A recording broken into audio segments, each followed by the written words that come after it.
Astrology time, Shane, daily-astrocat.com.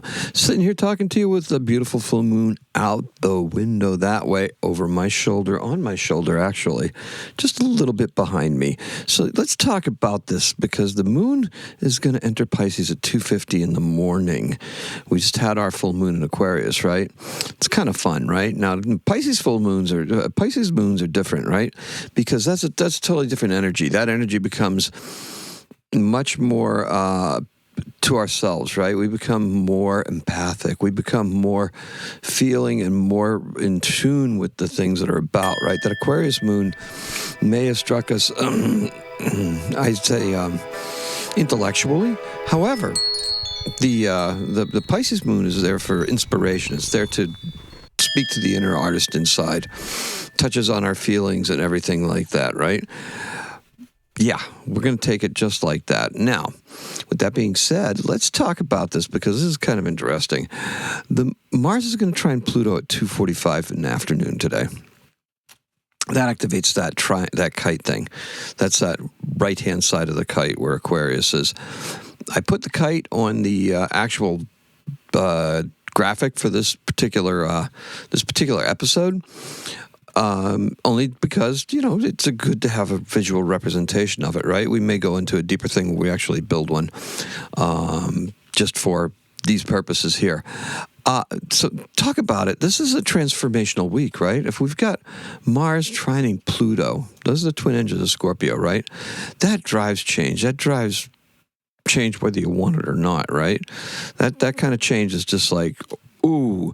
Now, with Mars being in Libra, that takes that imperative off of it to be mostly destructive, and Mars does not really have that much of a destructive energy. It's an active energy. It's what I find is active, and it can be impulsive, and it can be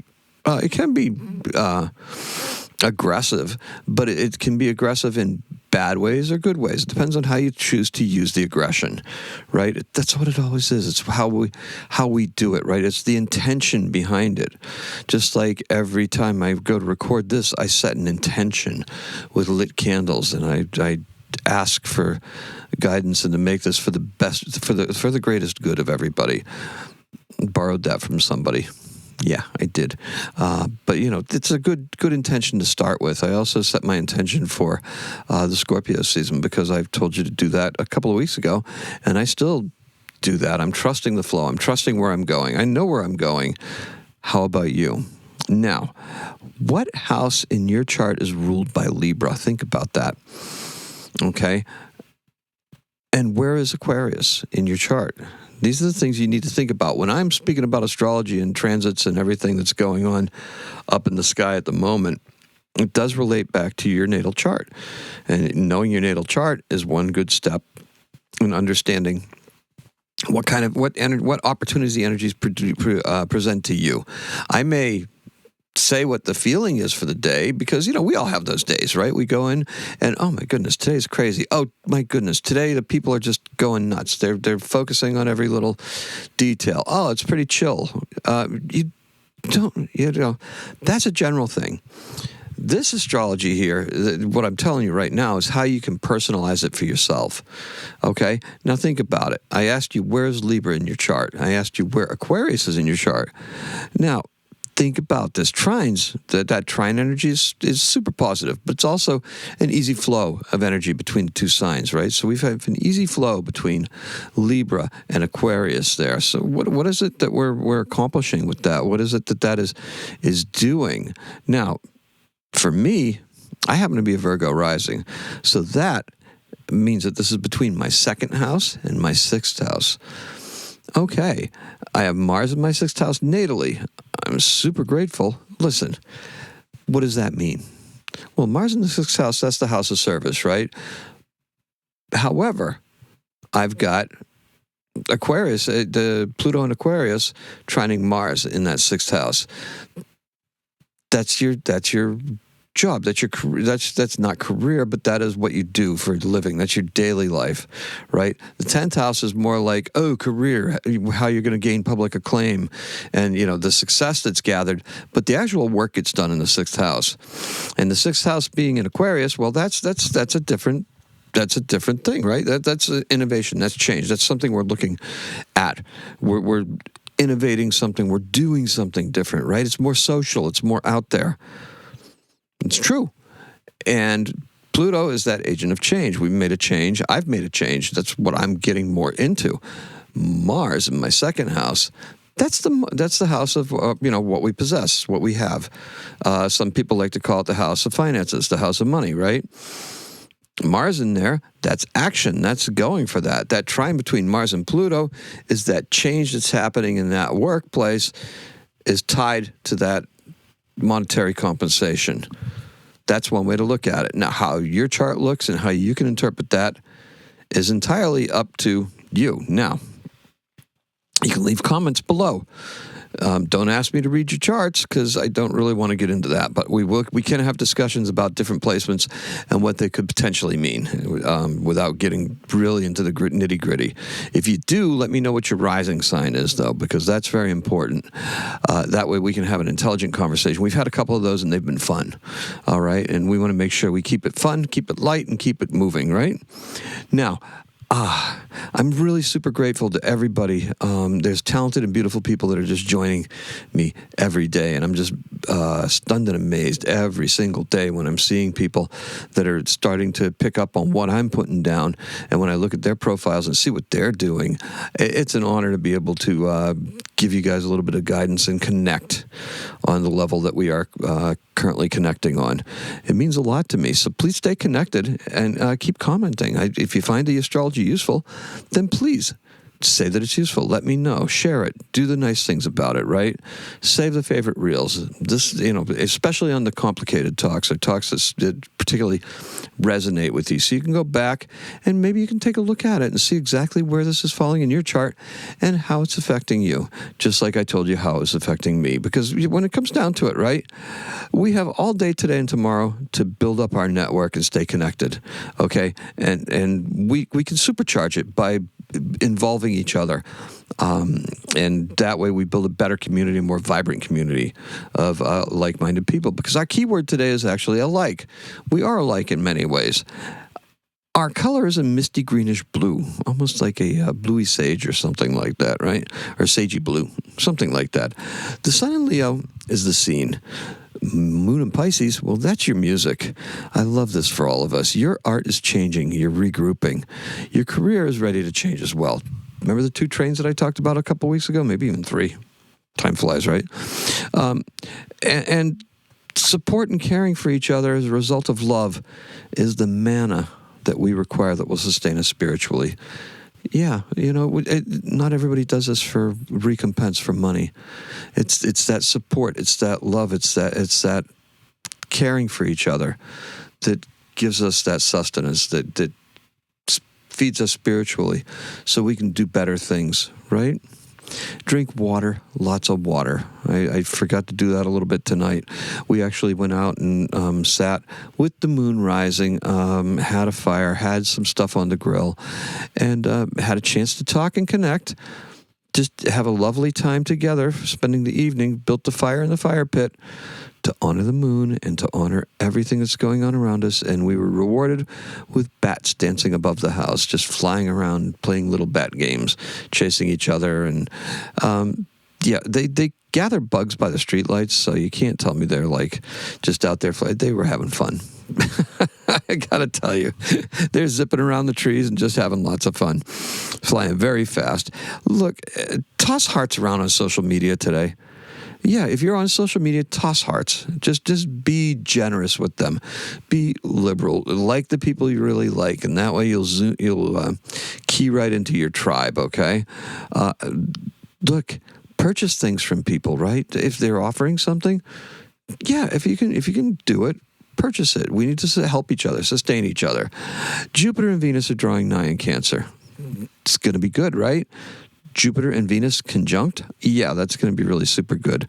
Mercury's going to be direct tomorrow, guys. So maybe, just maybe, I'll be able to do these without having to redo them 10 times or whatever the snafus that are in them. I did my short one yesterday because I had, like a crazy person, done it like a regular video, although I don't do the TikTok, the different aspected video. That's what it is. I don't do those the way I do these videos right here. I do these a different way, but I saved it like that. So I had a better sound quality to it, but I had to unravel everything that I had to do, and then I reposted it only because, not because I'm spamming, but because I like the sound quality to sound okay. That's why I have this thing in my face, because I like the way that this microphone happens to sound. So there's that. The moon in Pisces is going to connect to this energy tomorrow, this sharing energy, this energy, and it's also going to connect with the Jupiter and Venus energy, because it's going to run into a trine situation with the moon being in Pisces, right? More easy energy, just being able to get ourselves set for it so that when it actually happens on Monday, Tuesday, we're going to be very, very keyed into that energy. It's actually present right now because those orbs and the way things work, but they actually perfect, and that's when we feature that energy. When those aspects are direct, that's called a perfection, and that's what we base that upon. That energy is available to you for about a week before and a week after, to be perfectly honest with you. And that Mercury energy right now, oh yeah, that's why I'm talking so much. That's why this is already 11 minutes, because Mercury is sitting there just waiting to turn direct. It's just sitting in Leo, and we're going to be able to use that energy too. It's a very interesting time for us, to tell you the truth. And this week is going to be just a build up to what it is that we're coming into. Got some lunar stuff coming up that we want to talk about. And that very well may be a different show, different episode, okay? Now, Mercury's direct. Here we go. Now we're going to really be able to work on our stage presence, right? West Coast people, you're going to find tonight amazing, okay? The rush that follows Mars and Pluto, I think I'm experiencing it right now, is exhilarating. Yes, it is. I've just been sitting here researching and doing things like crazy. There's some people that have been commenting who know that what this is all about. What can I say? Up late, right? Let it strengthen and bless your homes, okay? Honestly, that's really what that energy is in Cancer. We're going to be able to strengthen our homes and bless them with some very, very positive power from Jupiter and Venus being in the sign of the crab. And that's what I have for you.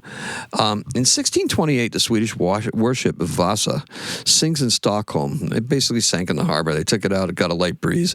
It was designed really poorly, and it just went bloop, down like a stone, right? When they were building it, they had a test, and they basically took a bunch of people and put them on the deck and had them run back and forth to one side to the other. And after 3 times, they were like, oh no, this is not good.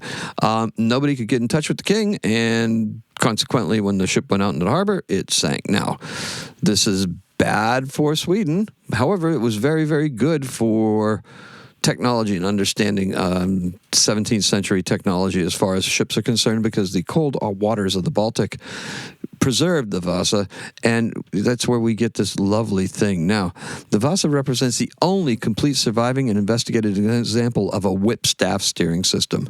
You know, instead of the wheel that you're familiar with that you see, before it was like almost like a joystick, right? It went back and forth. It was like, oh, joystick, let's go. All right. So that joystick, early 17th century video games, right? Look, the study of this has changed the presumptions of how effective this method was. And, you know, the number of replicas that have been built using a whipstaff, and the system has been found to be fully effective. And our birth is kind of an infamous, right? It's Edward L. Doheny. Now, he's an American oil tycoon who was born in 1856. He died in 1935. And he's the first guy that drilled the first oil wells in Los Angeles. Then he also did some stuff down in Mexico, and he set off the California oil boom. He was born in Fond du Lac, Wisconsin. Now, the reason why you don't hear of Edward Doheny that much is he's the guy that was offering the bribes to Albert B. Fall, the Secretary of the Interior, for the Teapot Dome scandal that roiled the early parts of the 20th century. So there you have it. That's why it's like not a household name, right? Okay, so Mr. Doheny, unless you're in Los Angeles, because there's Doheny this, Doheny that. There's some Doheny things. I'm surprised they didn't name it the Doheny Tar Pits instead of La Brea Tar Pits, but there you go. That's all I have for you. Thank you so much for listening. Boy, this is a long one. Okay, that Mercury direct stuff, right? Ooh, can't wait, okay? Hey, we're going to be going back over some of that stuff. We'll be talking about it, though. Don't worry. Keep coming back. Keep coming. Let's just join together, right? Let's convene here, right? Convene. Nice word. Almost like a coven, right? You know what I'm talking about. Now, keyword is alike. The color is misty greenish blue. I appreciate and love every single one of you. Thank you so much. Today is a 7. Happy astrocatting.